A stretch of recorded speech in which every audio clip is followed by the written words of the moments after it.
Dear students, آج کی ہماری اردو کی مورل سٹوری ہے دودھ میں پانی۔ کہتے ہیں کہ ایک گوالا تھا جو ایک پہاڑ کے دامن میں رہتا تھا۔ وہاں اس نے بہت سی گائیں پال رکھی تھیں جو دن بھر ادھر ادھر چرتی رہتی تھیں۔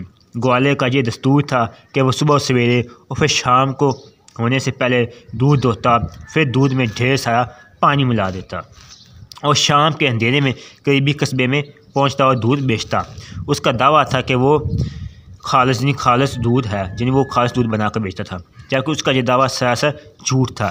دودھ کے اکثر گاہک شکایت کرتے تھے کہ دودھ پتلا ہے۔ لوگوں نے گوالے کو 20 بار کہا کہ دودھ میں پانی نہ ملایا کرو، مگر گوالا ان کی بات ایک بھی کان سے سنتا اور دوسرے کان سے نکال دیتا۔ اس طرح ایک عرصہ گزر گیا۔ گوالے کے پاس پانی ملائے وہ جو دودھ وہ بیچ کر روپیہ جمع ہو گیا، تو اس نے اس رقم سے مزید گائیں خریدی۔ اب اس کے پاس گایوں کا ایک بڑا گلا جمع ہو گیا۔ اب اس نے دودھ میں پہلے سے بھی زیادہ پانی ملانا شروع کر دیا۔ لوگ شکایت کرتے مگر وہ کسی کی شکایت پر کان نہ دھرتا۔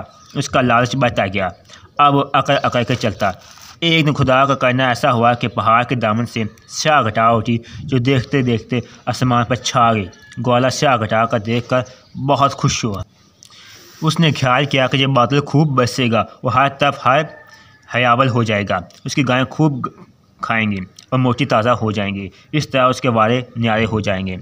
بادل گرجا اور برسنا شروع ہو گیا۔ دیکھتے ہی دیکھتے موسلا دھار بارش شروع ہو گئی جو تھمنے کا نام نہیں لے رہی تھی۔ یوں لگتا تھا جیسے آسمان پھٹ پڑا ہو اور زمین نے بھی پانی اگلنا شروع کر دیا ہو۔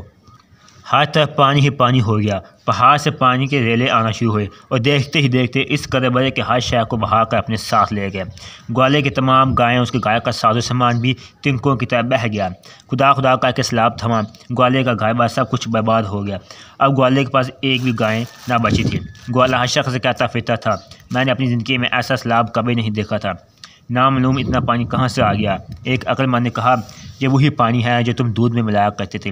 خدا نے اس پانی کو سیلاب بنا کر تمہاری بے ایمانی اور بددیانتی کی سزا دی ہے۔ نتیجہ بے ایمانی اور بددیانتی کی سزا ضرور ملتی ہے۔